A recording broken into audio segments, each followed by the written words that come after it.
Mafi akasarin waɗanda Allah ya ba damar sauke faralin na cewa da yadda ake ba da labarin yadda ake gudanar da aikin hajin wani abin baka gane shi sai ka je ka gani da idonka.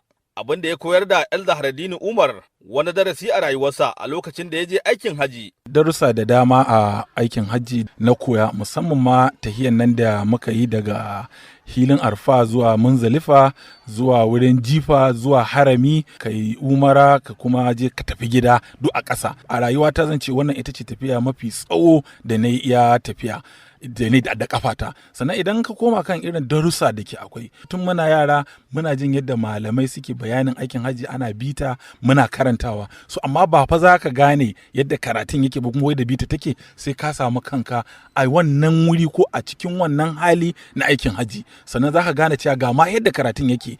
Haƙuri da jama'a da rashin nuna bambanci gami da taimakon juna tsakanin mahajjata na daga cikin darasin da Hajiya Sa'adatu Abdu Gusau ta koya. Darasin da na koya a lokacin aikin haji bai fi irin zamantakewa ba. Za ka cewa kowa ya zama guda, an yi blending. In ma kuɗi ke gare ka, in kai talaka ne, in kai fari ne, in baki ne, in wai mai kyau ne, in mara kyau ne. Kowace jiha ka fito za ka cewa duk dai ana tare waje ɗaya, ana ta ƙoƙari, ana gwagwarmaya.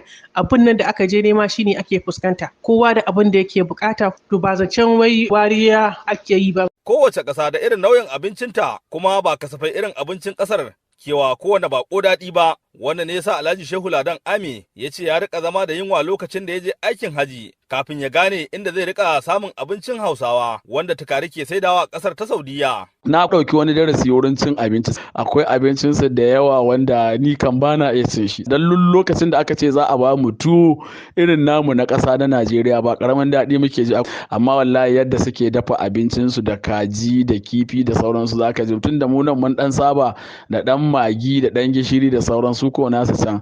Salaf wani gidan talabijin ya taɓa gayyatar mu 'yan Najeriya Hausawa muka je san aka tattauna da mu. Sun yi mana walima suka kawo mana abinci irin nasu. Ban mantawa akwai wani bawan Allah da aka kawo wani nau'in abu, ashe ba abinci bane ba, kawai shi ya dauka miya ce. Ana daukowa kawai ya dauka ya kurbe sai ya gunsa baki, ashe abun ba ma na ci bane ba. To nan ne muka dan yi ma juna dariya. Juriya da haƙuri da juna da ƙanƙantar da kai na daga cikin babban darasin da yawanci mahajjata da suka je aikin haji ke cewa sun koya, musamman yadda ake bautawa mahalicci Allah gabaki ɗaya ba tare da nuna matsayi ba ko wani abu makamanci.